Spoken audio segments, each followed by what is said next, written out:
Welcome to Saints on Cinema. We are back, and there are two of us, and Josh is here. Say hi, Josh. Did anyone miss Josh? I don't know. I missed it. Missed hanging out with Tim and talking with all my nerdy movie buff friends about all these nerdy movies, and we'll go from there. Yeah, so we're kind of revamping the show just a little bit. We're going to do a longer video, just like this one, if you're watching this part. And then they're longer than the normal 2 to 3 hour videos that we usually do. Yeah. Yeah, there's a lot that's cut out of a lot of those episodes. They're pretty much long podcasts. We decided that we pretty much are doing a podcast as it is. So we're going to start feeding this into the podcast networks, and so we'll be available there sometime down the road. But we're going to post this extended full video on YouTube, and then we're going to snip out the different features that we do, like Revelations and the movie reviews and all that stuff, and put those out separately for people who just want to watch certain segments or us talk about certain movies. So that's going to be out there, and so we're going to try and get a consistent habit down the road once we're set up right, and Josh can commit to a schedule. Then we can do a weekly live streaming, which will be really cool. And then we can, down the road, start getting feedback and comments and stuff and talk to the audience as we go. But for now, we're just going off of my cue cards, right? Yeah, let me also say that I'm very unhappy about the fact that I was missing this last year because of my circumstances, because there were so many awesome things that we could talk about that we didn't talk about, like Creed 2 and Season 2 of Cobra Kai and Season 3 of Stranger Things and Endgame. Missed all of those things. Yeah, FanX and lots of other fun stuff. But next year will be a busier year for us. We'll have a lot more features and stuff like that. But we did do our Cobra Kai. Did you go back and watch those? The Cobra Kai episodes? You didn't watch them? I'm offended. I'll tell you why I didn't watch them. Because I started watching the first one, and this is no joke. I'm serious about this. This is a serious moment here. Everybody get ready. Bring your Kleenex out. I know they were great. I don't care what you have to say. Go ahead. I was listening to the first one, and I was yelling at my my radio as I was driving down the road, and I was so mad that I wasn't in a position to be able to participate, that I didn't want to listen to the rest of them because it kind of bummed me out. So. Let's make it clear. It wasn't that you couldn't participate, it's that you couldn't correct me on everything I was saying about Daniel, isn't it? Exactly, because you guys were so wrong about so many things. All right. Anyway, Zach Marr stepped in to help out. He's excited to jump in on these two once we get a consistent pattern. We have a lot of the people and more people that have been on before jump in. It'll be really nice when we have a schedule that we can do that. But on today's show, what we're going to do is we're going to talk about a new feature. I just came up with it. It's going to be called Personal Study, where Josh and I are going to talk about things that we've been watching and talk about why he's watching something that's stupid, or if there's something that's, an event that's coming out that we want to talk about. Then we're going to dive into Revelations, which will be a little bit different, and this exciting news about, not news and not exciting, this treacherous rumor about the Princess Bride remake. Heard about that. We're just going to chat about that for a little bit. Josh has a burning desire to discuss Aladdin, and then we're going to do a very special top 7 list that I will announce when we get there. And it was unannounced on the website. And exciting. By the way, Josh, I don't know if you knew this. You probably didn't know this because you don't watch the spreadsheet that I make. This is our 75th episode. Wow. Not filmed. We've filmed more than, a lot more than that. But 75th episode is this one. This one goes live with 2 shadow episodes that aren't aired yet. Ah, the lost episodes. Yeah, well, there's several of those, yeah. But yeah. That's pretty cool. Whatever happened to that review we did of that Netflix show with Oh, that's we have the Apocrypha we've talked about, where there's the Apocrypha episodes that I think would be cool. Someday we'll be out on a Blu-ray. Yeah. By the time we get out, there won't be Blu-ray. It'll be some strange VR thing because it'll be like Cloud Rays or something. By then we'll have 200 followers.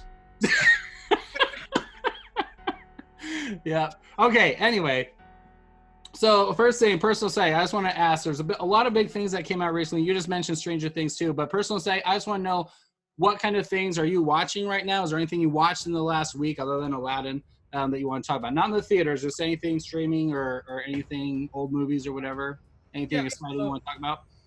You know, a movie that I recently watched was I've been on a John Hughes kick lately, and I recently rewatched Say Anything, and that movie is really good. John Cusack, romantic comedy. That's the famous one where he's holding the boombox up outside the girl's window. I thought that was like Pretty in Pink or 16 Candles. Those two.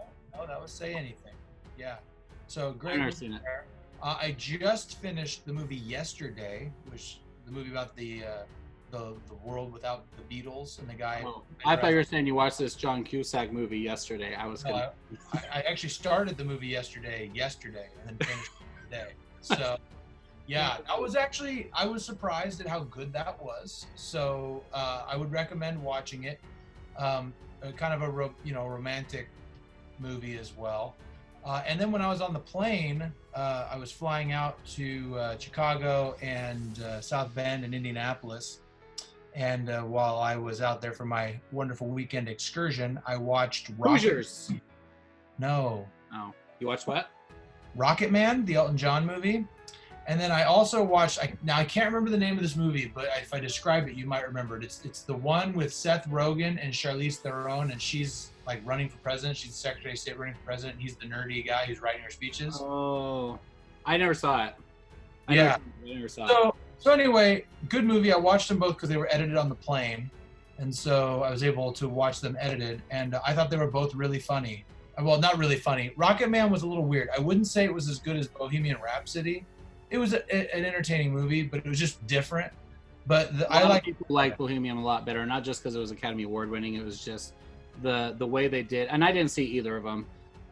Of the two, I would watch Bohemian Rhapsody because I like Queen. I don't really care for Elton John, except for the Lion King soundtrack. That's the only thing he did that I care about.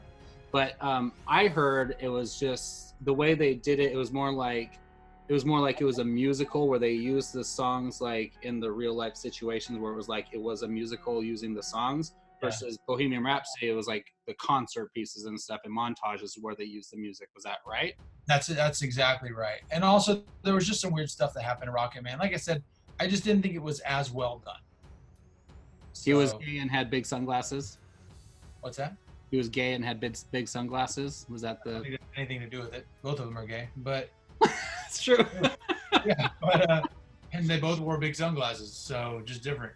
So, but I liked them both. Not criticizing. I was just saying that's the only thing I know about Elton John other than the Lion King. Amazing rock star. Yeah. So I don't like his music. Whatever. We don't need to talk about that. I was actually surprised. I was personally surprised at how many of the songs I didn't even. Sometimes you'll like you'll go to a concert or something. You'll be like, oh yeah, I've heard this song. I didn't know these guys wrote that song. Like a lot of the stuff Elton John did, I wouldn't even have known it was him. So that's how I was when I heard Alice Cooper in concert before when he opened up for Motley Crue last time I saw him. I was like, oh, I didn't even know they sang this, which was a great show. And I'm not a huge Alice Cooper fan, but I'm not like him. I just love him because he was in Wayne's World.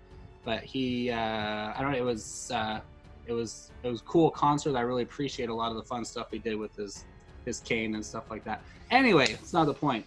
So you saw Yesterday. Not a Beatles fan, so I don't care about that one. But the concept, I understand where it goes back in time and the Beatles don't exist, so he tries to create the Beatles. Is that right?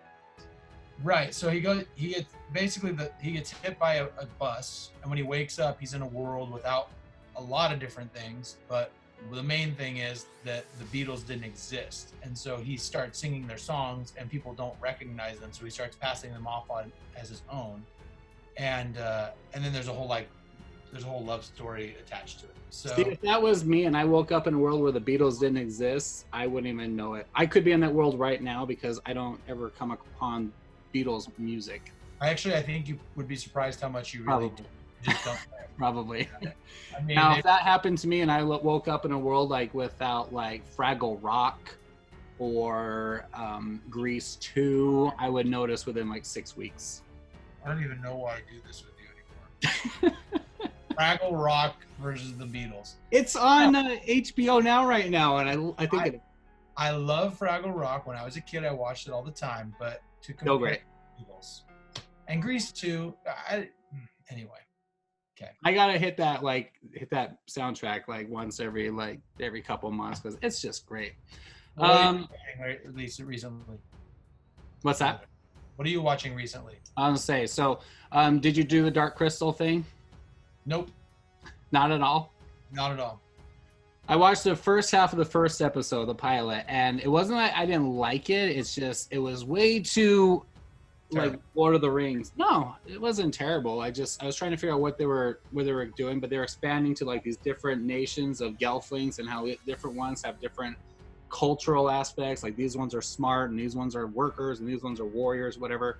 It was like Lord of the Rings. You have here's the elves, here's the humans, here's the dwarves, which is fine, but felt like it was trying to expand. It was going to go into exploring the dynamics of the cultures and introduce a bunch of characters. And you saw the cast list for the voice actors, and it's insane. Everyone in Hollywood is in this movie or in this show.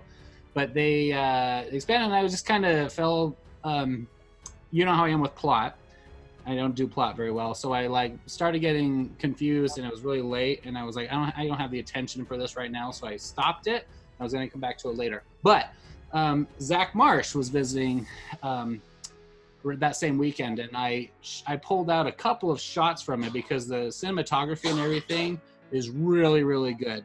There are some really crazy shots because all of it is with puppets, and with it being puppets and real puppeteering sets, which are very difficult to do, I was blown away by some of the shots. So still going to go through and watch it, mostly because I would just want to support Mark Hamill in anything he does. But I thought this feature was what you're actually watching, not what you're anticipating. Well, I asked if you watched any of it, and I watched the first half an episode, so it's something I watched.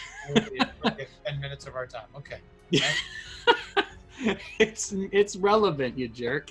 All right, tell me about Stranger Things season 3. Did you finish that? I did, and I loved every second of it. I think this one was very much more intense than the first two. Have you watched it? Yeah. Okay. So I thought it was... So we can actually talk about it without your complaining. Right, yeah. So I've watched all of it, and I could say that I was very impressed with it. I'm very excited for season 4. It left me hanging. I'm so impressed with that series. It's one of my favorites. It left you hanging? Yeah, like there's a cliffhanger at the end. Yeah, but really? Yeah. Well, it's too early for spoilers, I guess, for that. I'll say I think this season was my favorite season. I love the relationship between Dusty and the boy, Steve, right? Steve. And I just love their friendship and how I watched season 3, and then my kids hadn't ever seen any of it, so I went back and watched it with them. I had to burn it out in 2 different weekends because I don't have them full time. And they loved it, and they were hooked, and they sat there and just stared at the screen and without their phones and everything and actually watched it. Watching through season 1 and 2 for the second time and all at once, I think the first season is still the best one that's done as far as like it's kind of like this little horror story kind of a thing. It's really well done with music and everything, and you don't really know what's going on. It has that 80s E.T. kind of feel to it. The second one is just kind of the same thing, and people complain when I said this, but regurgitated. The third one is creative and different and special, and I think it's a lot more because now you have fully established characters, relationships that you care about, and it's just fun watching them. It's a little more flavorful with the characters, and I like the dialogues. The only thing I didn't like about this season, season 3, was I felt like because there are so many things going on, there are so many characters now, that like you spend 2 of the, I think there's only 8 or 9 episodes, right? Yeah. Like you spend the first 25% of this is just catching you up on where everybody is. Yeah. So like it started off really slow, which bothered me at first. I was like, oh man, there's just so much to like regurgitate and remember. And I didn't watch the second season again. I meant to, but I never did before the third season came out. I didn't either at first. And we, my kids all love it, and so we binged it. I think in a weekend we watched the entire thing in a weekend because it's so intense. Oh yeah, because it was 4th of July weekend. That's right. So we spent like most of 4th of July like watching episode to episode. I think we watched 4 or 5 the first day, and then like the rest of them the next day. And we It's love really it's an addicting show. Like the first season's really addicting. The second one you can like pick up and let down, but this one was like you want to know exactly what's going on, especially with them in the underground with Steve and the new girls.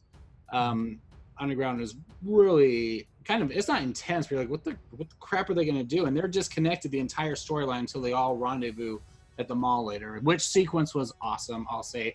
And I'm sorry, I can't decide which is my favorite scene with Dustin. It's either his singing the song in this one, the Never Ending Story song, or it's the dance sequence in season 2 where what's her name, the girl goes in and dances with him, the sister. Definitely a Never Ending Story. That was fun.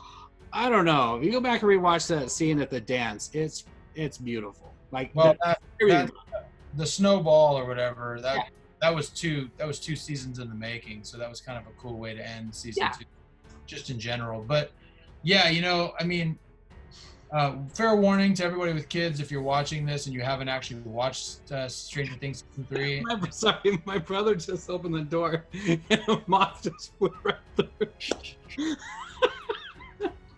And that totally was in frame. Anyway. Before I was so rudely interrupted by the moth. So excuse me.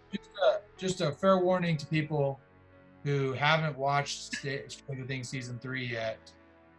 First, I don't know what you're doing with your life, but you need to correct it. And second,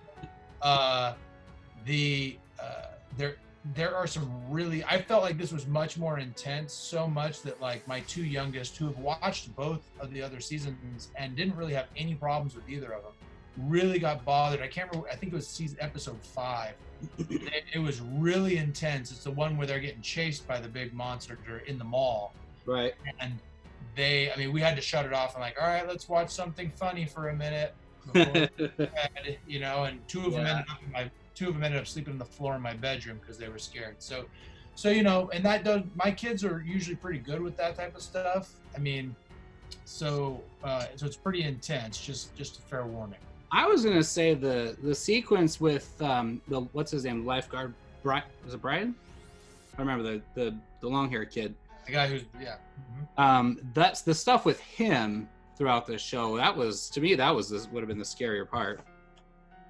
But I don't know. I'm not. He did such a good job on that. He did. Yeah, he did. Yeah. It reminded me of Split, and I'm sure I don't think you saw Split. I think that's R. You didn't see Split. It's not R. I just hate M. Night Shyamalan Ding Dong. So. Wow. It reminded me of Split, though, and you should see Split. Split's fantastic. All right. Anyway, last thing I want to talk about is I watched. Wait, no, I'm going to rant right now about M. Night Shyamalan. That guy, every movie he makes since The Sixth Sense has been terrible. Every single one of them. Not a single one has been interesting. Unbreakable? You didn't like Unbreakable? Did you see Unbreakable? Oh, I got tired of it after Signs and whatever the Village? The Village. Oh, gosh, The Village. I didn't see The Village. It's stupid. You're stupid, M. Night Shyamalan. I thought you were calling me stupid. I'm like, No. Dude, whatever. You're getting rich off of it. Everyone else loves you, but I hate you. There, I said it. Not everyone loves all this stuff. Everyone said the Split and the one that came out last year. That huge one. Yeah, the one that had Unbreakable and Split put together. Yeah. What was it called? I saw it. Oh, the Glass. Yeah, Glass. Yeah. Really good. And he made a lot of money on that because he pretty much paid out of pocket for it. But anyway, we're not talking about that. So last thing I want to talk about, though, I posted this on our Facebook page. And you can go to Saints on Cinema on our Facebook page where we have a lot more conversations on there and things we're going to talk about in here. But I watched with my kids. I bargained with my daughter because I can't get them to watch anything I want to watch because they don't trust me after I made them watch The Dark Crystal a couple of years ago. And from watching that, they don't trust my opinion anymore. So I have to fight them to watch something I recommend. And I bartered with my daughter and I took her to buy a certain snacks or whatever that she wanted. And she agreed to watch, if I watched a certain movie with her when it comes out, A League of Their Own. Oh. And I haven't seen A League of Their Own for it's probably been a decade. That is an excellent movie. Yes. And that was on my list when we did our top 7 sports movies. But I haven't seen it in a really long time, and I forgot how good that movie is. And I hated watching it with my daughter because I was getting emotional, like just in the beginning sequence, because I knew everything that was going to happen, and I knew what all this stuff was like setting up, and I knew what the payoff was going to be and how sad a lot of it was, and emotionally satisfying and everything. But just all the stuff with her and Kit, and the stuff with the girls of the diamond and everything, you know, when they meet the Marla and everything, like everything. Even John Lovett's character was hilarious. I knew about the moment that she sees this picture at the end. Everything was just making me emotional, and I was like, this is a fun movie. Why am I getting so worked up already? But I got all the way through it, and different parts I was crying, and my daughter was like, she just learned about some of this in history, how the women had to go into the factories and go work and stuff, and all that came out in the plot and everything, so she appreciated it, and she really liked it. Then we got to the end, and I'm like bawling, and I'm telling her about this used to be my playground, and about the Madonna song and her part in that. And I was like, this just rips my heart out when I watch it. So at the end, we're just watching it, where it shows during the credits, a little montage of the old ladies playing baseball. And then I'm like coughing as I'm tearing, as I'm bawling. And my daughter's like, oh, Dad, are you crying? I'm like, yes, I've been crying the whole movie. She's like, oh, and she puts her arm around me and makes me sad, or tries to comfort me. But this is what I'm going to say. I didn't remember, because I didn't care about this back then, how good the score is to that movie. And no surprise, when I looked it up, it was Hans Zimmer. That score, especially in that last game, where you have Kit pitching and she's sweating and freaking out, and she strikes out. They finally get their outs, and then Gina Davis is up to bat and everything. All that tension, and she's like just freaked out and just can't handle it. She goes and we're a shot where it shows her in the dugout just crying, and they're like, "It's okay, Kit. Now we got a hit." All that intensity is all from the score, and it's just so. I mean, powerful is not the right word for it, but it's what sells that whole scene. And that sequence, getting to their relationship and that intensity, is what the whole movie was building up to. There's a lot of little messages in there, but that moment where they're just sitting in a pitch, and then she knocks her over at the home plate, and then afterwards she goes and she buys the pennant for the other team, and then they come out and they hug and they say goodbye. She's gonna stay in New York or whatever. I know it's one of your favorites, but I couldn't come up with a top 7 awesome things about that movie list, because I couldn't decide. It's just too good. But the score, never appreciated it before. I just want to get that off my chest. Well, I'm glad you brought that up. And recently, not too long ago, another movie that I watched was Forrest Gump, and I haven't watched that in probably a decade. And, yeah. I recently picked up, they had a limited edition steelbook or whatever at Best Buy. So I just saw it today. Yeah, so I picked it up and we watched it, and I forgot how good that movie is. So good. So same thing. The score was fantastic in that. Yeah. So that's a good one too. But anyway, well, I'm glad your daughter has some taste. And, they don't trust my taste, so that's appealing, right? Yeah. Well, I can understand why they wouldn't listen to you, but I mean, why you don't watch Zorro the Gay Blade or something? I still own. I already said pearls before swine. All right, moving on. Let's get this Princess Bride thing out of the way. Yeah.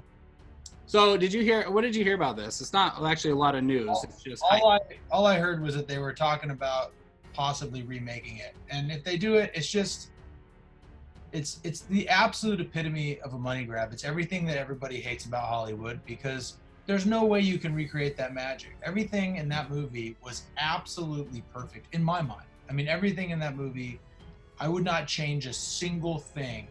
It's the perfect movie for anybody. I mean, I think it's exactly the perfect movie for anybody. And Tim, I know you're going to say something that's going to really make me mad, but it's one of my favorites because it's one of the only movies I can think of where if you're into romantic comedies, you'll like it. If you're into drama, you'll like it. If you're into action, you'll like it. If you're into family, there's fighting, sorcery, revenge, true love. Yeah. Well, let me read what it said. So this is an article. This is from MovieWeb, and this one just came out like today. There's been like 3 big articles just talking about the hype from just a rumor is all it was. But it said last week, Sony Pictures boss Tony Vinciquerra referred to, quote, very famous people whose names I won't use that want to redo The Princess Bride. And it didn't take long for that comment to spread like wildfire across the internet as everybody from devoted fans like Josh and myself to the beloved movie, to the actors who starred in it, weighed in on the situation.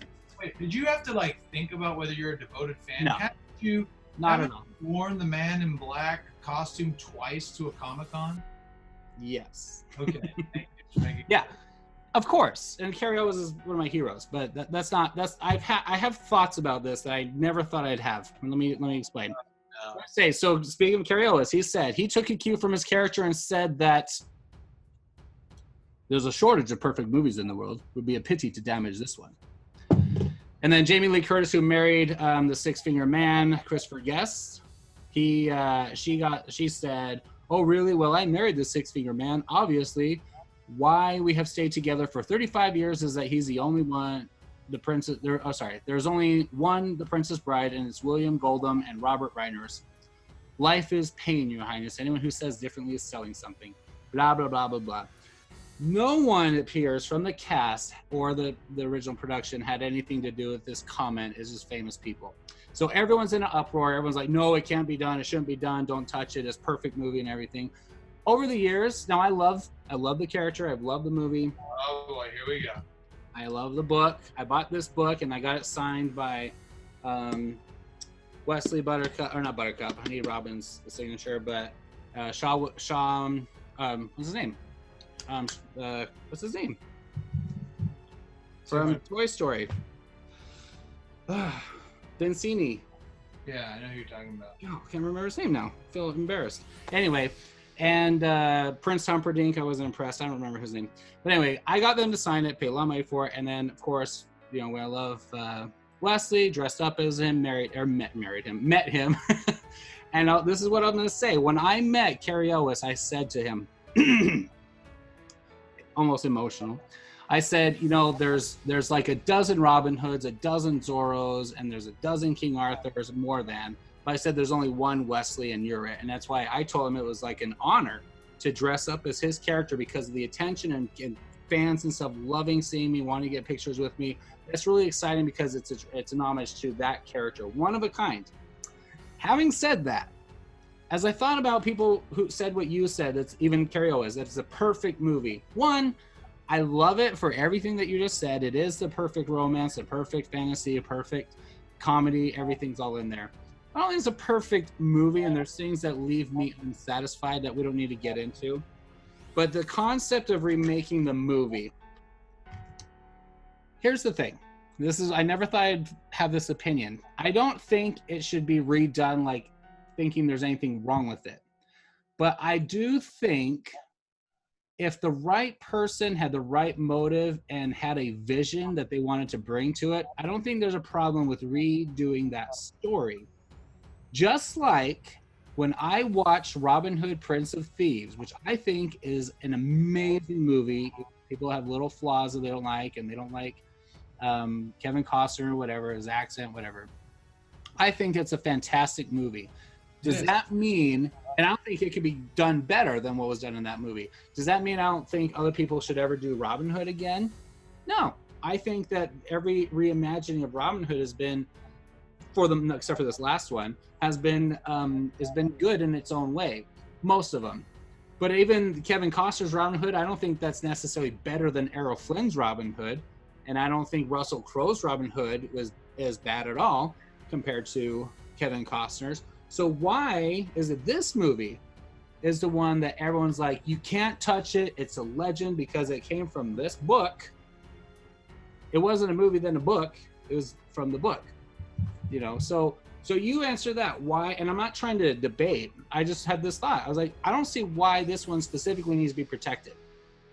I would say this one in particular is different than the Robin Hood movies because, like with the Robin Hood movies, you're right. Like there are flaws in there. No one considers Prince of Thieves to be a perfect movie. It's a great movie, in my opinion. Great. It's in my opinion, it's the best of the Robin Hood movies. I would even say better than the Disney cartoon version of Robin Hood. Ooh, so I really like that movie, but I don't think it's as perfect. Like that movie, it's got everything you would ever want. I feel like you could watch it in any group of people and everyone would enjoy it, and everybody. So I don't.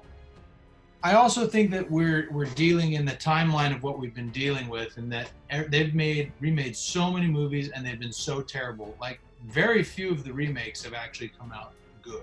Most of them have come out terrible. I'm just talking about the retelling of a story that's from a book. Yeah, and it's gonna suck. It's gonna be terrible. No, really, because think about it. It's like Will Smith and Robin Williams when it comes to the genie. When we get into the Aladdin conversation, I didn't think. Okay, hold on. Yeah. That's about Aladdin. So Will Smith, he can do the genie, and he's gonna be good at it. He'll be passable, and he'll be good in his own way, but he'll never touch Robin Williams. He just won't, because Robin Williams. I don't think he was trying to. But I don't think if you did The Princess Bride, that the idea would be trying to match what was done before. That's a very, very dark story, a horribly dark story, especially if you don't clean up the ending like they did in the movie. What if you had the right hands, that like someone like Rian Johnson, for example, who can tell really dark and engaging stories with a lot of great visuals? What if Rian Johnson took a stab at rewriting The Princess Bride? What? Rewriting The Princess Bride? Yeah, not rewriting, just redoing it, like shooting the visuals, the characters. Like, there's a lot of really cool stuff. You could have really grotesque Fezzik. You could have, a new dashing Wesley and everything, but a different character. He doesn't have to. It doesn't have to be Cary Elwes to be, just like it doesn't have to be Errol Flynn to be Robin Hood. You can have a different take on that character without doing Wesley. Just like the new Star Trek. Chris Pine wasn't doing a William Shatner impression, but he did an amazing Captain Kirk. You know what I mean? I was thinking about it. I was like, there's nothing wrong with them taking the book and doing a new movie. That's not to say that it's like, oh, what, our movie's not good enough? Of course it is, but that's not necessarily. And I don't know who said it. And I don't trust this unknown quote, but I don't. As I thought about it, I was like, why are we so defensive about this? You can't remake this movie because it's lightning in a bottle. Who you cast, when you cast it, the director, the writer, and everyone. It's all once in a lifetime. Andre the Giant. You're not going to recreate this movie, but I can see a talented director coming up with a new adaptation of this book. There's a difference. No. Well, I've said my piece, and if I didn't think about until right now Rian Johnson, but I would love to see Rian Johnson, who's usually sci-fi, do more of or do this as a fantasy. I would love it. Yeah, I'm gonna go out on a limb and say no. Oh, can't happen. And I'll tell you right now, 99% of people, I bet, agree with me. I know they do, and I was one of them until I thought about it for a couple of days. I was like, why? And I hate all these remakes. I hate them. And you're like, how can I make this controversial? I'm going to come out and argue that we should remake Princess Bride, so maybe we get more views. Look, it's not good. Period. The end. All right. I want someone to tell me what would be the flaw. Anyone can comment below. What would be wrong with a Rian Johnson or someone who has a vision? He's a visionary director. I hate what he did to Star Wars, and I hate what the things that he does with stories sometimes, even in Looper. I know you didn't see Looper, but even in Looper, there were things that he could have done a little bit better at the ending that where I thought he was going would have been better than where he actually went. I think that you have someone with an imagination with visuals like Rian Johnson could take The Princess Bride, and I'm the first person to say this I know of. Rian Johnson's Princess Bride would be incredible. Or you know who else? Rob Zombie. Oh, no way. No way. Stop your ridiculousness right now. First of all, let's just point out what you said. You're like, oh, Rian Johnson would make this amazing Princess Bride. Now, I hated what he did with Star Wars, and I hated what he did with Luke. I hated what he did with the character Luke Skywalker, but the visuals. What would he do? What would he do with Wesley? He'd blow up Leslie. He'll follow. Each time he has a script. He's not writing the script. I hope he doesn't write the script. What? And if he kills Wesley at the end, that's what happens in the book. Anyway. No, you just ruined the book for everybody. Look. Actually, I don't know that for sure. I've heard that, but I don't know for sure. I haven't read this whole book. Here at the end, cannot happen. Boo, Sonny. Boo. All right. Anyway, that's my pitch. I would not be opposed to the right person with the right agenda retelling the book, not redoing the movie. And I am telling you, I would be opposed to any touching of a theatrical version of The Princess Bride. All right. Want to do something different? Make it a play. Have they made it a play? No, not that I know. But why is that any better? Play. They make everything into a play. Why is that better than someone making a new movie? Because They always add scenes, they add songs, they add characters, they add dialogue, they add story arcs, and it's not the same thing as the movie. Why can't you take a take a book and do the exact same thing, add scenes, change characters, change dialogues, whatever, add arcs, just like you would with a play, and the new movie be acceptable, but, we'll throw them on the stage, it's okay. Because Why is then that okay? you can charge them more. Duh. All right. Well, I'm standing by my brand new pick. If anyone's going to make, I can't believe I'm saying this because I can't stand Rian Johnson because of what he did in Star Wars.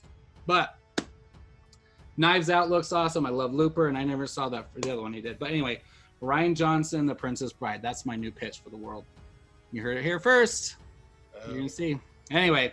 All right. Well, any other comments on that? There's nothing official, and I don't really buy the rumors, but everyone has freaked out about it, and I did too at first. But Yeah. I don't want them to remake it, but at the same time, I kind of would like to see a grittier, more textured version of that story. It'd be kind of cool.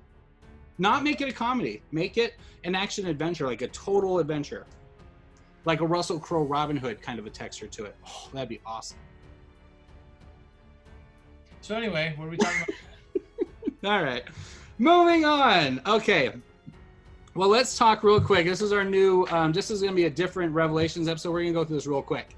We're not going to watch, we normally would watch trailers and we're going to talk about it, but instead, I just want to know, Josh, with some movies coming up, because we haven't caught up in a long time for this kind of stuff, things are coming on the next couple of weeks. I'm just curious if any of those that you're excited about. I'm sure you've seen trailers for most of them. First of all, well, we'll save. I was going to talk about Mandalorian, but we'll talk about that another time. We'll talk about Star Wars in extension, or in an extended conversation. But Can't wait.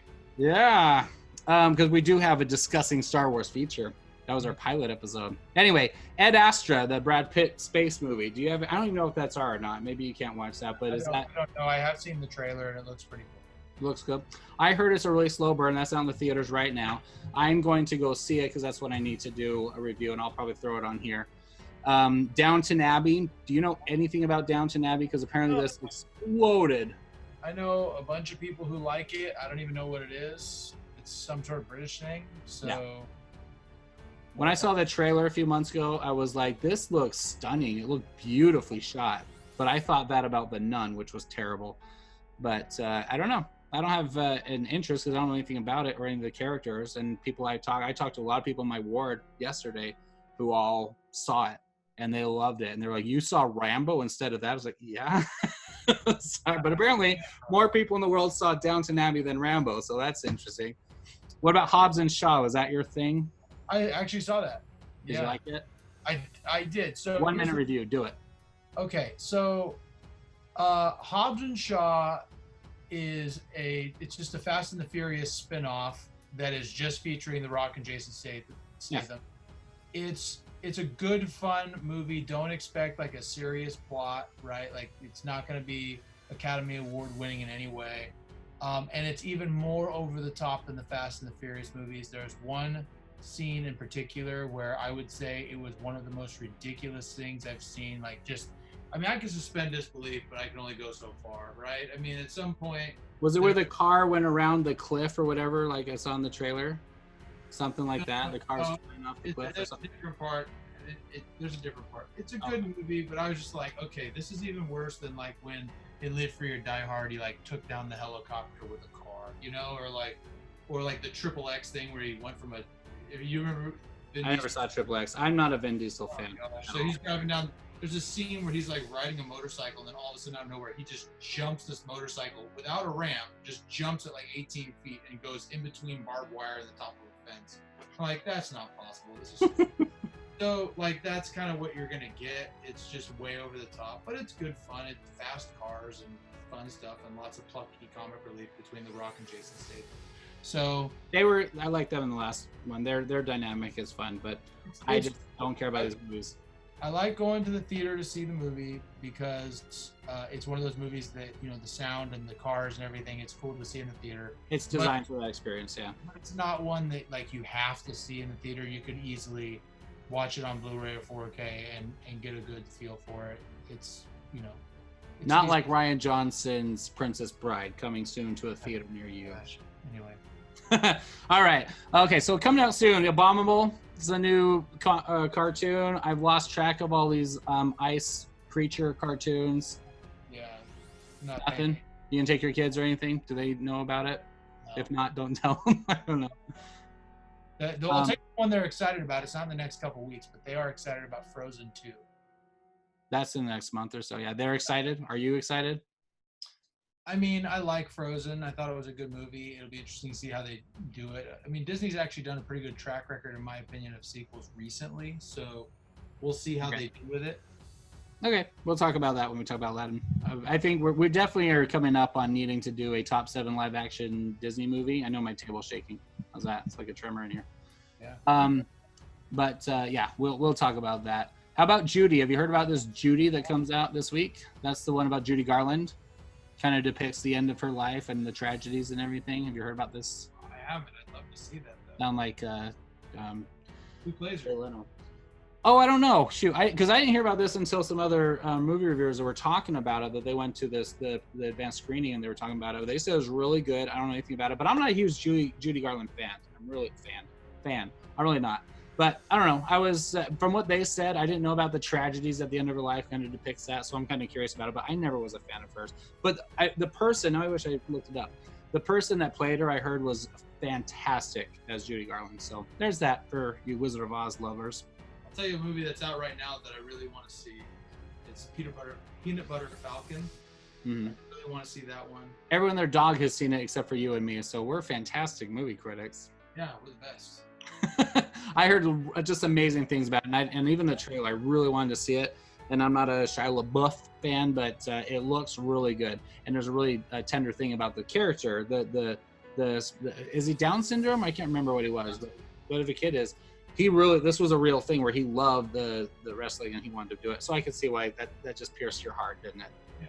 Yeah, little wrestler kid with a dream.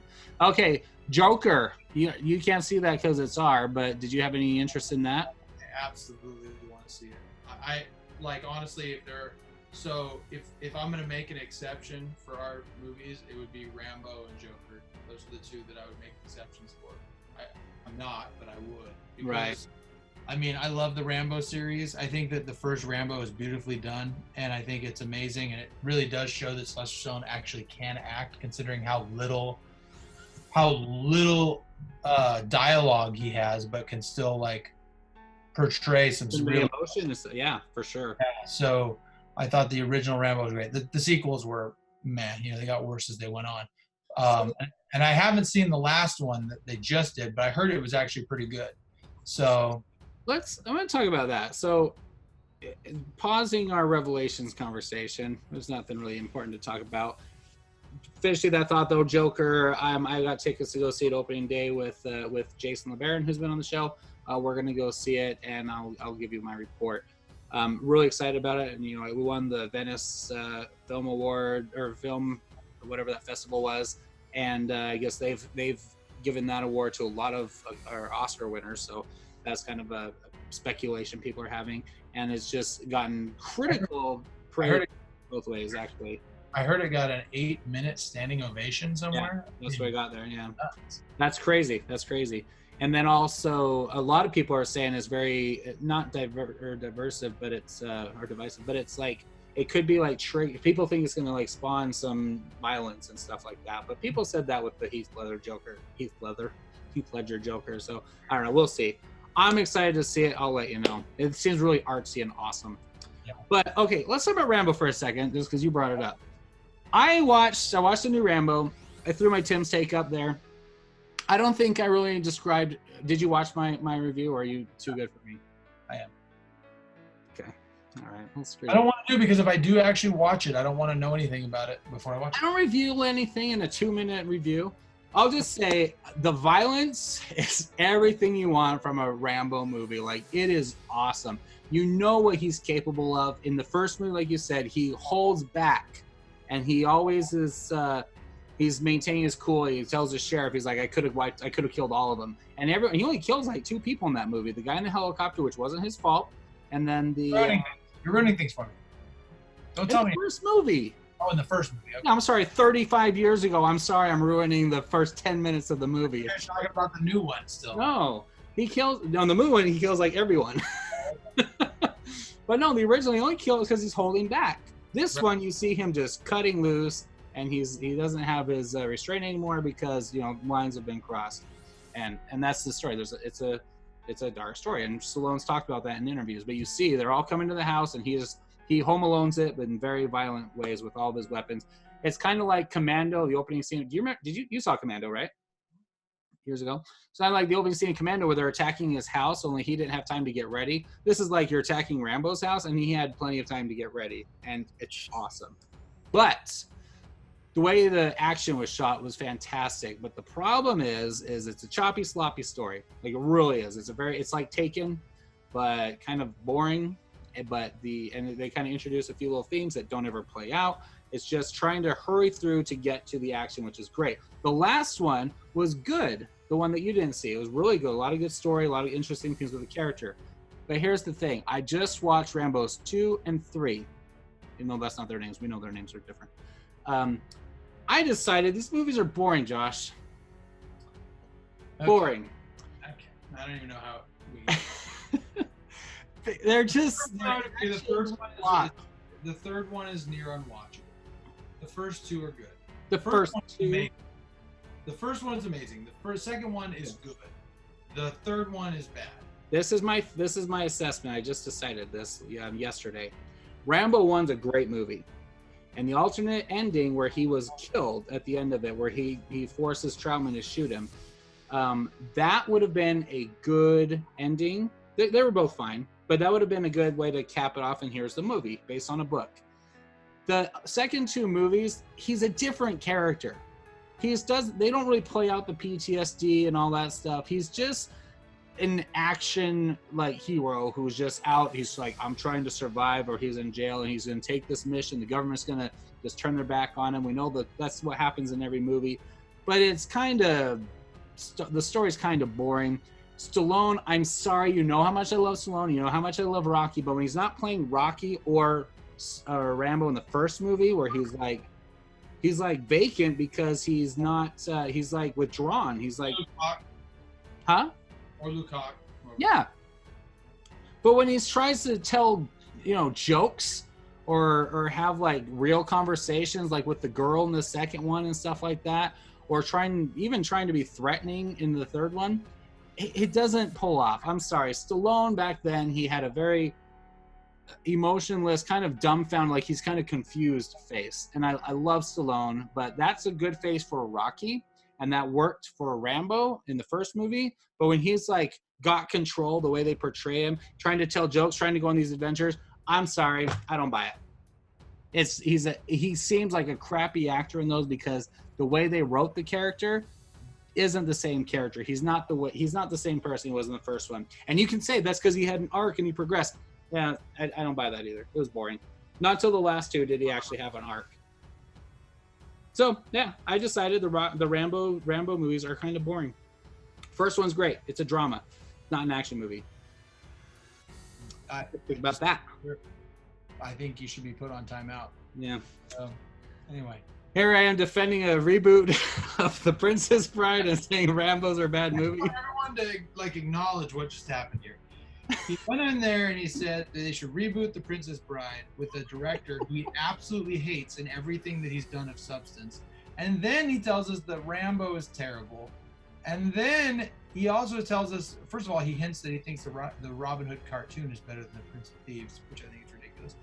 And also on top of that, what else have you said today that have been of crazy substance? You said a bunch of things. I don't even know anymore. I don't even know who you are. You've changed. You haven't changed. You've just gotten worse. You're like, I need a new co-host. It just got worse. Anyway, I don't know. I decided they're fun movies, but they're just garbage. They're just really bad. Commando is a better movie than all of the sequels to Rambo. Definitely better than 3. Probably on par with 2. John Matrix can play comedy and the relationship, the things with his daughter. He can play those emotions that Stallone was trying to in the sequels. And I'm sorry, but the Rambo character, I can't see him telling jokes and stuff in Vietnam. Why is he suddenly trying to tell jokes with trauma? Anyway, I just decided he's not the same character, and I don't like those middle 2 movies for that character. If it was just a garbage action schlock movie, okay, that's fine. Like a B movie with whatever. So there you go. That's my take on Rambo, and I've never been a huge passionate Rambo guy like I was a Rocky guy. And that's not saying Stallone's a bad actor. I just don't like the way the character was developed and written. So there you go. Hate me. I don't care. What's next? All right. Just quickly, any thoughts on Gemini Man? You gonna watch that? Will Smith, PG-13, October 11th. Probably not. They've been showing trailers for that for like a year. How about the Addams Family cartoon? You loving that? No. Okay. Maleficent's coming out in October 18th. We're gonna do a talk about that later. We'll have a conversation because I need to get out my passion about Maleficent, why I didn't like the original, before we talk about the new one. So, all right, let's do this. You ready for Aladdin? Aladdin. Okay. Okay, 2 witnesses are discussing Aladdin. You just saw it. I saw it once. I've seen it. I've seen it. I saw it in the theater, and then I watched. Yeah, I've seen it twice now. I watched it in the theater, and then I watched it again yesterday with my kids, and I had the same feeling both times. Okay. So that means it's true. Out of the mouth of 2 or 3 emotions. Yeah. So here's the thing. I feel like that movie is a good movie. I like it. But I feel like the first half of the movie feels like a made for TV. You know how like sometimes like they'll make a live action play on TV? Like they do it with Christmas movies a lot, where they'll do like a live play of a movie. Yeah. I feel like that is what it felt like the first like a stage production. Like right. Here's a Broadway play, but we're filming it. Yeah. I feel like they were filming a stage production of the cartoon. And I also felt like, especially with the street scene where, you know, they're out in the street market, I felt like it was very much like if you hadn't seen the original, you'd have no idea what was going on and who the characters were and why you should care. That being said, as soon as they got to the Cave of Wonders and the genie came out and everything, it turned into it became more of a spectacle. And, you know, especially when Prince Ali is coming through the Agrabah, right? That's fantastic song. Right. So when they brought that through, and from there, then it started feeling like it was a success. Before that, it just seemed like it was kind of like the first half I was like, oh man, they're butchering this, you know, not butchering it, but it was like, oh, this is just kind of like a cheap way to like redo money grab. Yeah. And so, but then again, like I said, as soon as they got to the point where, especially, you know, the Cave of Wonders was amazing the way they did that.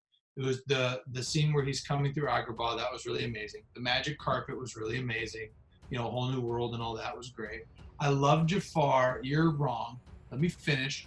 So Jafar, I love Jafar. I thought Jafar was so much better in this than he was in the cartoon. I also thought the Sultan was so much better in this one than the cartoon, because the Sultan was kind of just a buffoon in the cartoon. Here he actually looked like a legit Sultan, and Jafar was way more intense without the stupid Gilbert Gottfried parrot. He actually felt like a villain instead of just some goofy you could get one over on. So yeah. So anyway, I liked it. I think it's a good remake. It's just you have to get past those first couple of scenes. And I think the guy who played Aladdin was great. Thought he did a really good job. It was pretty much everything you just said. I felt exactly the opposite, except for the Sultan part and the Agrabah scene and the Cave of Wonders scene. I watched. Oh, so you basically agree with half of what I said, is what you're saying? No. Like, okay. Here it's like a hump, okay? The first sequences are like, okay, it's rehashing, only they're missing important aspects. I'll explain that in a second. Then it gets to the top in the middle of the genie, everything. Oh, this is awesome. They figured out a formula. And then it goes down after that. I hated the last act of this movie. everything with Jafar anticlimactic. The final battle, spoilers, I guess, is the bird flying through chasing them on the carpet through the streets. So stupid when you had the original with like Jasmine in the hourglass and him turning into a snake and tricking him and all that stuff. The original was so much more exciting in that final act because Jafar was a better villain. This guy was like nothing. He was so quiet and cowardice. I don't think that the menace of Jafar in the original was because of Iago. Iago was just fun to explain exposition that way. But I think Iago, I mean, they had what's his name, Alan Tudyk do the voice. He didn't do anything. There was no sense in that, and everyone's already talked about that. But you have a great voice actor performing the bird, but the bird didn't say anything interesting, just repeating, Polly want a cracker kind of crap. So you don't even need the bird. But instead, you have this awesome guy who has this political campaign where he's talking about taking over nations and stuff, and they're looking at the map, and he has this agenda more than just I want to be the Sultan. And you're like, oh, this is interesting. This guy has more up his sleeve, and he has bigger plans than just taking over the city. I liked that, but they didn't go anywhere with it, and they didn't do anything with him, and he just like flat out just boring. I never felt scared. And you know why, Josh? Here's why. In the original, you had the scene in the beginning with the Cave of Wonders where they show him taking the thief, tricking him into going and watching him die. Jafar didn't even care. He's like, okay, we need to find someone else. That was your first introduction. And then you had the scene where he like sneaks and gets Aladdin, helps him out of jail and all that stuff. You're like, oh, he's devious. He has the ins and outs of the jail. He runs the guards. He's so in charge of it. But he's doing all these devious, kind of scary things in the dark and betraying everyone. It gives this character some chills when you're watching him. This one in the movie, they cut out all that stuff, so all you have is like, I'm the villain, and that's it. We talking about they pushed the guy into a bottomless well, like at the beginning of the movie. Yeah. I mean, that's more intense than just like watching some guy die in the Cave of Wonders. He actually pushed the guy in. Yeah, that was the one thing. I mean, he didn't do anything I never felt scared of Jafar in this one. Horrified of Jafar in the original. The other thing is the first sequence with you were horrified of cartoon Jafar compared to this one. I'm not saying as a kid I was having nightmares or anything, but he was a legitimate villain. Absolutely. He's one of the top 7, I'd say, for Disney villains. He's really good. Anyway, the opening sequence that you mentioned, this is why those suck. And I don't think I put this in I did a Tim's take on this. I don't think I explained this part, though. You're saying they recreated those first sequences from the movie. I disagree. They messed them up. I think they meshed them together. You're right. It's just a recreation, but I didn't like Aladdin in these sequences because you didn't have any time to care about Aladdin. Because in the original, they show Aladdin, he steals the bread, and that entire scene, and his own chase scene, you could feel and you could tell that he knew the ins and outs of the streets and the rooftops and everything. He knew which buildings, how to get out of everything. But he was in constant peril during that chase. He was dodging swords and dodging people, and he had to like outmaneuver the mobs and everything while they're coming at him. This one, he was just parkouring through the city because that's cool, and he never seemed like he was in any jeopardy. He just ran right through the city with no problem. Yeah, he definitely had a confidence when he was running away. Like, I had no problem. Like, in fact, he says to Jasmine when they're running out, he goes, as long as you don't get caught, right? Like, he knew he wasn't going to get caught. And I don't like that. You don't feel, I'm not worried about him. Mm-hmm. And then you just mentioned he's with Jasmine. They put his chase scene and then the scene where he meets Jasmine, they threw them together. And this is why that sucks. In the first movie, the original, when he gets through that chase scene, he stops, he feeds the kid the bread. So you're like, oh, he has a heart and he cares about other people in the streets like himself. You mean like he's attached and connected to the people that Jasmine is not, which is why he would make a good sultan? Maybe. And then he goes up to his little apartment up on the roof with the broken walls and everything. And he goes and he stares out and he looks out at the city and he has his elevated position where he feels on top of his world, but there's a bigger world in the castle beyond, in the palace. And he's not part of that. He just got knocked down by the soldier and he's like put in his place. He's like, I'm a pathetic, worthless guy. I feel like that sometimes right now, especially because you're such a jerk.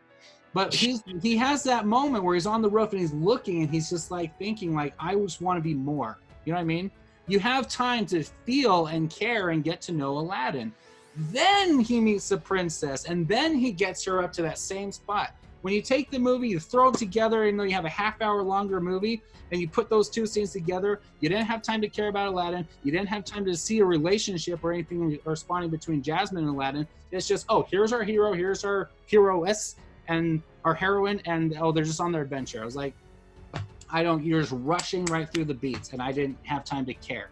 Until you get to the Cave of Wonders, it slows down, and then they do their woman agenda, the girl power thing. I love Jasmine's song. I love Jasmine singing on the magic carpet ride stuff, but I'm sorry, Aladdin sucked, and he couldn't keep up with her. And in the music, his voice was quiet and hers was loud, and it was just, it was terrible. Yeah, I don't agree. I think that Aladdin was fine. I think he was a good Aladdin, and I also think that I usually don't like the women, the social justice issues put into the movies. They do it in every single one. So in this one, I was kind of, at the beginning of it, I was kind of rolling my eyes, but at the end, I thought it was appropriately placed. This movie, though, that is one thing I would say, is this movie almost should have been called Jasmine rather than Aladdin. Because she was so overpowering in the movie. And what I mean by that is not overpowering like its dominant force. I mean, she was a very good Jasmine. Yeah. And she did a good job with it. And it really, the movie seemed to focus on her more than him.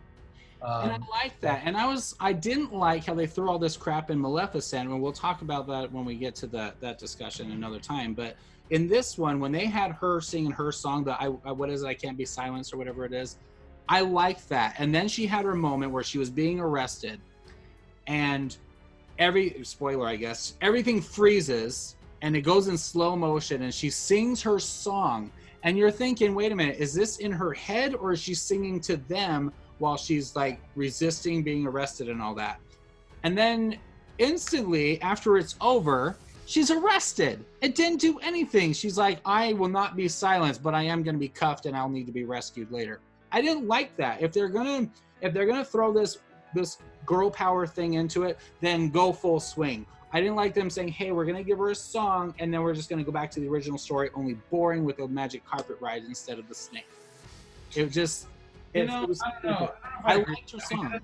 I think that's true, more true to, and I mean, of course, I'm not a feminist, so I shouldn't really be discussing about it anyway, but I feel like that the people I know who aren't necessarily quote unquote feminists, but believe in those, and have that social justice with women equality, I think that's more real than what at least the women that I've seen in my life are. They're very independent, very strong, but at the same time, sometimes they need saving, right? I mean, just like us. I mean, there are times, just like men, men are supposed to be strong and masculine and do all these things, but sometimes they need someone to help them out, and I agree.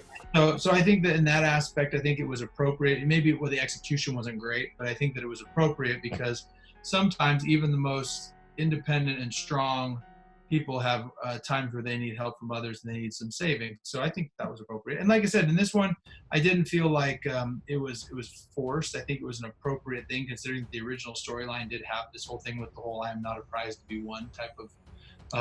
Exactly. I never felt like she was this damsel in distress. I thought of all of them, of all the princesses, Jasmine was the most spirited and independent one of all of them anyway. So like throwing a song at her and giving her a little more power in the story and independency and being strengthened and being her own hero, I was like, sweet, go for that, because she's the one that's most applicable to, not Aurora with Melissa, but with another story. But I think that if they had gone full force with that and played it, great. I'd be totally fine with that, because that'd give this movie a reason to exist. They did change some things and added some things. Here's a different message with the same story. That made this movie have a purpose other than a shot-for-shot remake like The Lion King. But they didn't do it. They ended, Aladdin was still the hero, same trick with Jafar and the genie and everything. And then at the very end, they were like, hey, why isn't the princess, who was completely sheltered, had no communication or understanding of the outside world, let's put her in charge because feminism.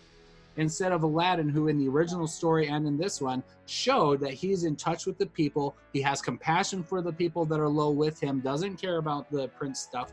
And he became a good person, even though he was given princely clothes, but he fought for his place as himself. And that's why the Sultan awarded him with the royalty in the original movie versus this one.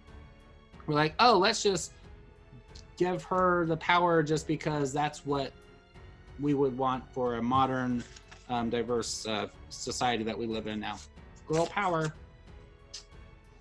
All right. Thoughts? Anyway, Genie was awesome, by the way. We don't need to.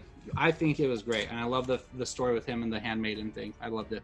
He was fine. I think that Will Smith did as good as he possibly could with it, but you're just never going to touch Robin Williams. It's just going to be a different thing. So I can't think of a different thing.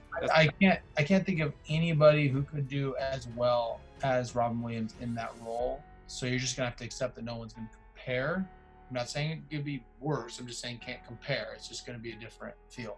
You know, one thing I'll say about that, I'm not disagreeing with you, but when he was cast and they were talking about, even when the reviews started coming out, everyone was saying that you can't beat Robin Williams. Okay. But when people saw Will Smith, they said, well, he's kind of just being Will Smith. Well, if you think about it, Robin Williams was just being Robin Williams. He was loud and obnoxious and did impressions constantly. Not obnoxious like annoying, but I mean... Not the exact same thing as Mrs. Doubtfire. Yeah. It's like he was being Robin Williams. Will Smith was being Will Smith. So some people had criticism for Will Smith just being Will Smith. He wasn't trying to be Robin Williams because you can't do that. But Robin Williams was being the genie. He was just being Robin Williams. So I thought it was just as good. Anyway, any other thoughts, Aladdin? Nope. You got it pretty much down. All right. Last feature. Last thing we're going to talk about in honor of Batman 2 days ago now, celebrating its 80th birthday. Anniversary, whatever it is, we decided to do a spontaneous top 7 Batman movie list. Yay! And both of us just kind of threw it together, but I did put thought into it.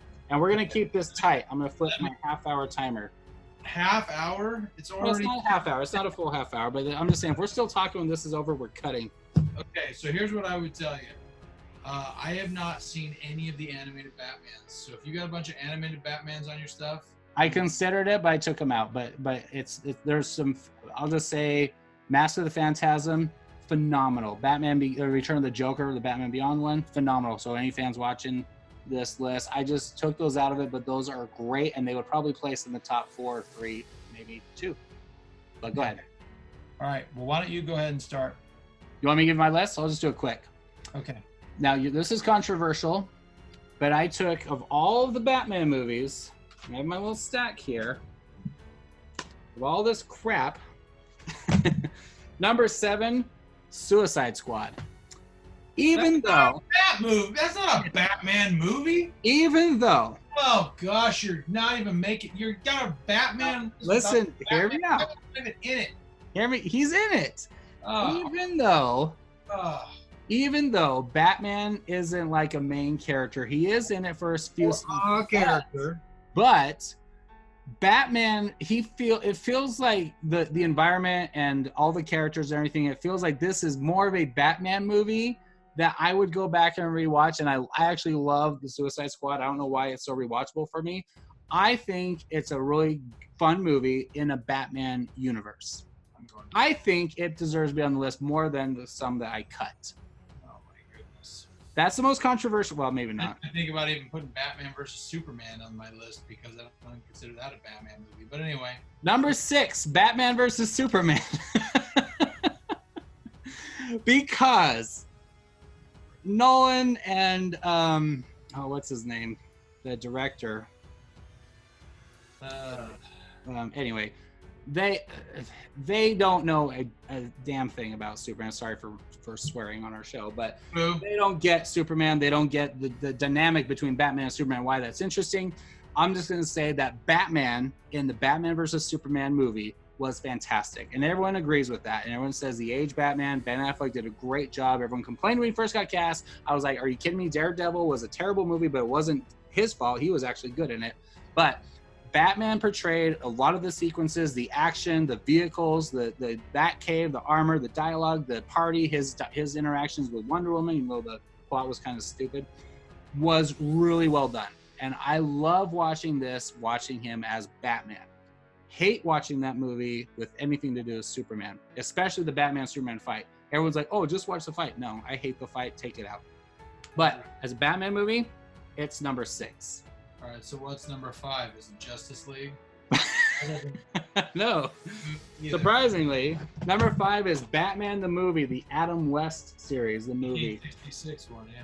Yeah, the reason this is up there, and it may not be like the most rewatchable, like I watch it regularly, I don't, but it's awesome because in this one you have, for the first time, you had all 4 of the main villains. You had Catwoman, Joker, Riddler, and Penguin, all fighting against Batman for the full feature-length movie.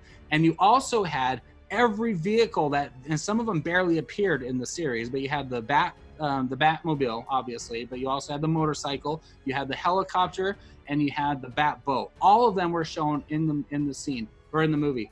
And you also had a lot of the most iconic moments in that series, where you had the Bat shark repellent, him coming out with the bat, and then you had Penguin in the Batcave, which was great. And then you have the scene where he has the bomb and he's just running around all over the streets. He can't find a place to drop the bomb, and he has the line that everyone says, what does he say? He says some days you just can't get rid of a bomb or whatever. Iconic moment, good sequence, fun story, and you even have Penguin infiltrating the Batcave. Just awesome, seeing all the characters together. And Batgirl's in, I think. Oh, maybe she's not. Oh, it's been a while since I've seen it. But anyway, great movie, a lot of fun. I would go back and rewatch that before I saw some of the other ones.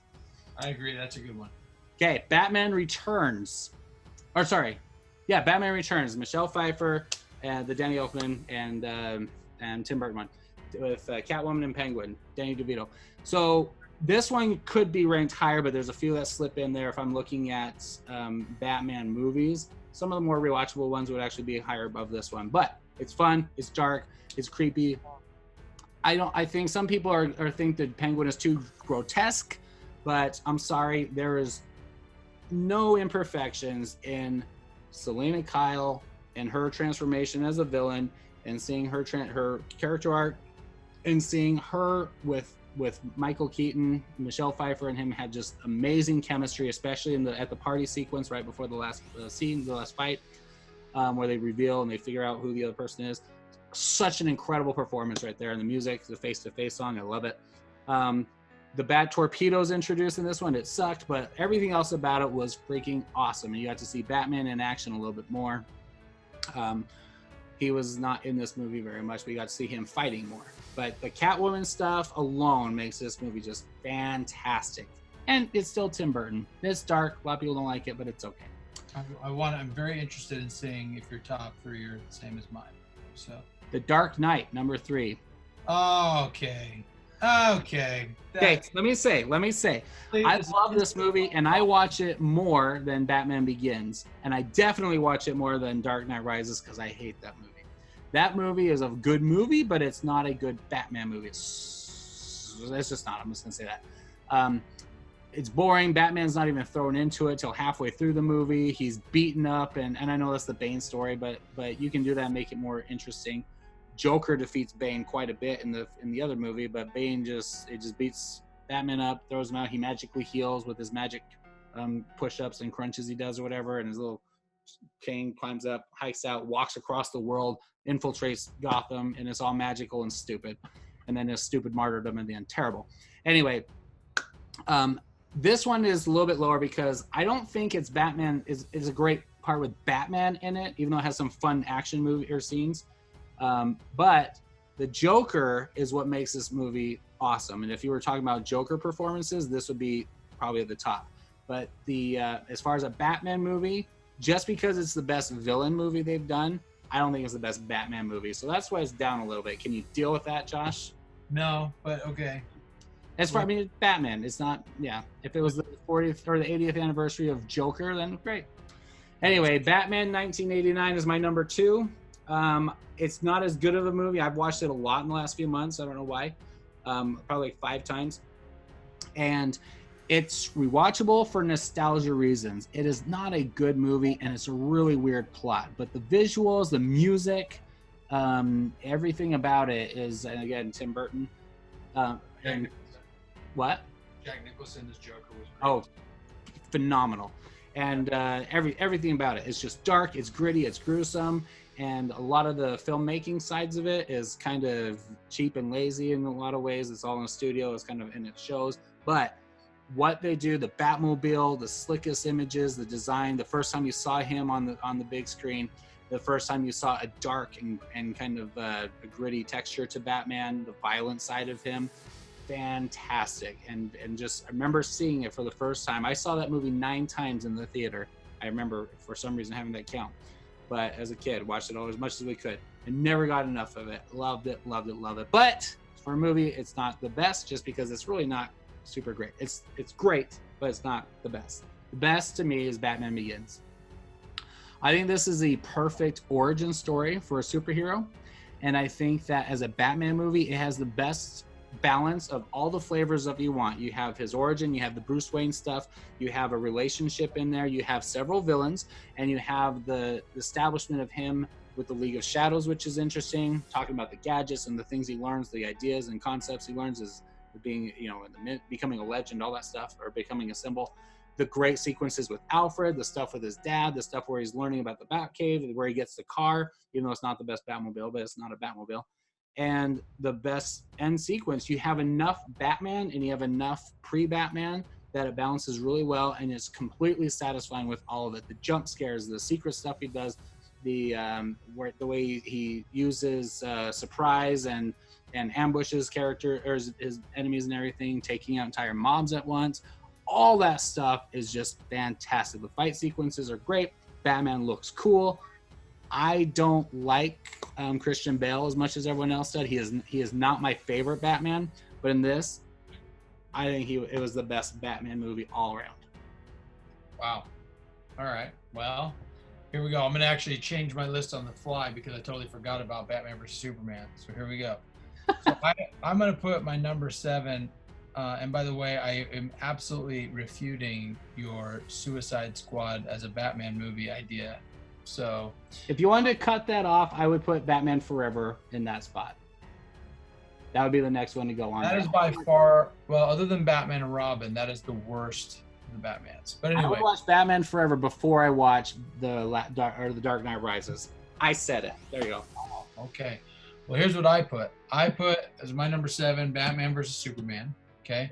I think that movie is real choppy and not a great film, not a good movie. I don't necessarily like Ben Affleck as Batman. You don't like him as Batman? I mean, he's okay. I always say, because people, truth be told, I think I've told you this before, I've gotten numerous times people come up to me and say that for some reason I remind them of Ben Affleck, which I don't understand, but I've had that happen. Yeah, I agree. I don't think it's there, but I've heard it a number of times. And so I always joke, I'm like, oh, hey, you're calling me Batman. And then they always go, oh, well, not a good Batman. I go, a mediocre Batman. Like, a mediocre Batman. Like, better than Val Kilmer, better than George Clooney. Not as good as Michael Keaton or Christian Bale. So, I mean, he's okay. I think Val Kilmer is a good Batman. George Clooney could have been a good Bruce Wayne. I think George Clooney was great. Val Kilmer didn't want to be there, and I think everyone watching him not want to be there didn't want to see him there. But he looked good in the suit. So anyway, that's my number 7. Okay. Batman. Number 6 is Dark Knight Rises. I think it's better than people give it credit. I do like Bane, although I think that his voice was weird in the movie, and I think there are a lot of things that are problems with it. I thought Anne Hathaway was actually a very good Catwoman. She was good. Michelle Pfeiffer, but she was good. I agree, but she was good, and she looked very good in the Catwoman outfit. So there's that too. So that was my number 6 is Dark Knight Rises. I think it's better than what most people think. I didn't come away from that movie the first time I saw it thinking it was terrible, like a lot of people claim to have done, which I think there were like 2 people who did that, and then everybody just kind of glommed on. But anyway, okay, my number 5 is the 1966 Batman. Okay, I do like that. I also like that because I think that you can't really have a top 7 Batman list without some sort of the old Batman Kapow stuff, because that was so integral to the Batman genre of film and TV, right? How has it been since you've seen it? Oh, it's been forever. Yeah, I can hardly remember. It's been a long time, but I watched it a lot when it first came out. Yeah. So there's that back in 1966. Yeah. Well, no, in '89, when '89 Batman came out, like I saw it in the theaters, but it was like I couldn't get enough Batman, and that was the craze. Everyone shaving their head, like lunch boxes, action figures, everything. That was the first time we had cool Batman toys too. But the Adam West series got shot out on television. It was like on Nick at Night or something, I think. And it would come on for like 2 hours a day, and it was just it was the cliffhanger thing they did in every pair of episodes, and we just watched it nonstop. And if a Joker episode came on, even though Cesar Romero, right? Yeah. But anyway, when Joker would come on, it was so exciting because Joker was like the cool villain because he was in the movie, and it was we just couldn't wait. We were married at this penguin. I know, Birds of Meredith, yeah, fantastic. Anyway, okay, so that's my number 5. Number 4 is Batman Returns.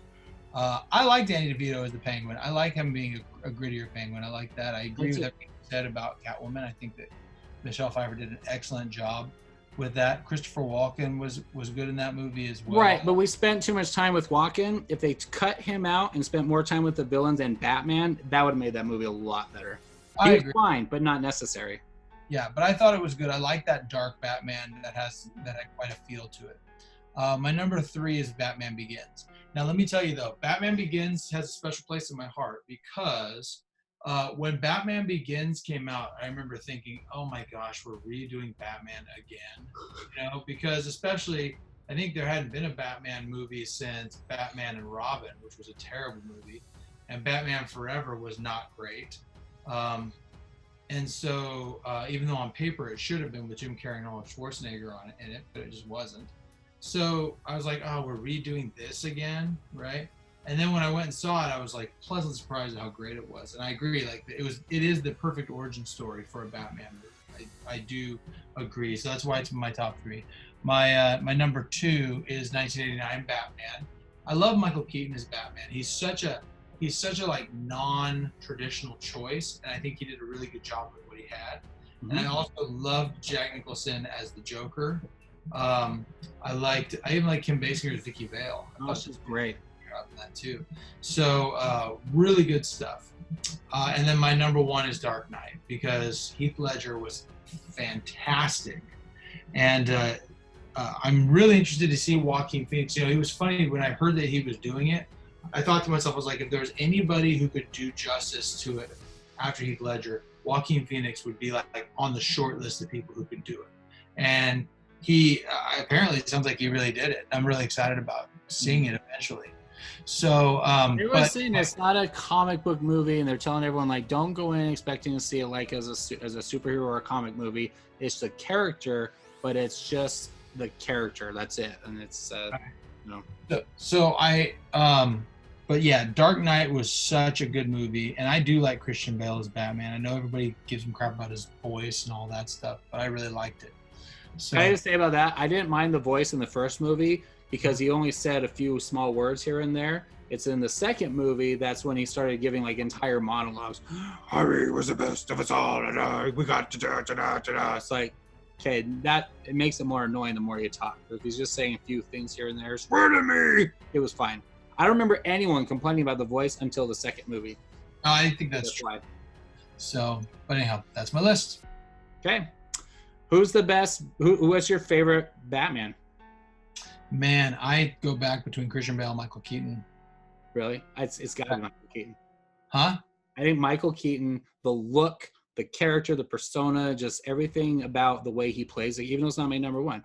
But everything about the way he plays the character, the style of the bat suit, and that's not him, but I mean, the Batmobile, his voice, how he just like quieted his voice and everything, the way he interacts. I just don't everything about it. I just don't buy him well as a Bruce Wayne. He's not as good of a. I love him as Bruce. A lot of people say that. I love him as Bruce Wayne. I don't think he's as good a Bruce Wayne as Christian Bale is, because Christian Bale kind of can put off that playboy attitude. Well, and that wasn't a factor in Bruce Wayne in Tim Burton's. He didn't do any. He was just this not disclosed, but this recluse. Yeah, just a billionaire up in his mansion, just hanging out by himself, being creepy, kind of like Edward Scissorhand. kind of just this weird guy up on the hill. But I don't know. It was a different take on it because of that. He wasn't like playing, but Adam West wasn't like this. Well, he dated and I guess he was running with girls and stuff all the time. But anyway, I just think the visual, the voice, the way he carried himself, even especially as Batman, Michael Keaton, I think, is absolutely iconic and can't be replaced. I think Christian Bale pulls it off and makes it a fun adventure to watch him as Batman, but I think Michael Keaton's by far the best and best looking Batman. Interesting. My stance. Anyway, happy 80th or 85th. It's 80th, right? 80th. Yeah. Detective issue number 18 or 35, something like that. I don't remember what it was. I don't have that. I've never read it. I have issue 1 of Action Comics. I've read the original Superman story, but I've never read the first issue of the story of Batman. I know what the cover looks like. I've looked at it many times, but I don't have a copy of it. I need to get one. But anyway, so happy anniversary. Hope you all love Batman. We could just spend a lot more time about Batman, but this was just a last minute little thing that we decided to do. So there's our list. Tell us what you think of our list and why Suicide Squad is a good Batman. That's cool because you have him punching Harley when she like tries to stab at him, and everyone freaked out about that because he hits a woman. But it's like he saves her, and he anyway, fun stuff. Anyway, well, that's our show, guys. Anything else you want to say, Josh? No, I'm tired. Okay, we'll be back next week, and we'll have some more fun stuff. I think we're going to talk more Disney next week, and we'll down the road have a little more to say about Star Wars, because Mandalorian's coming out. A lot of new news about other shows and movies and everything as we're getting closer to the highly anticipated, what's the movie called? The new one, Rise of Skywalker, which I still haven't seen a trailer about. But anyway, we'll jump into some of that stuff next time. But hope you are well. Hope you are finding faith in the films. And this is Tim signing off with Josh. Anyway, thanks for watching Saints on Cinema, and we'll catch you next time. Thanks, guys.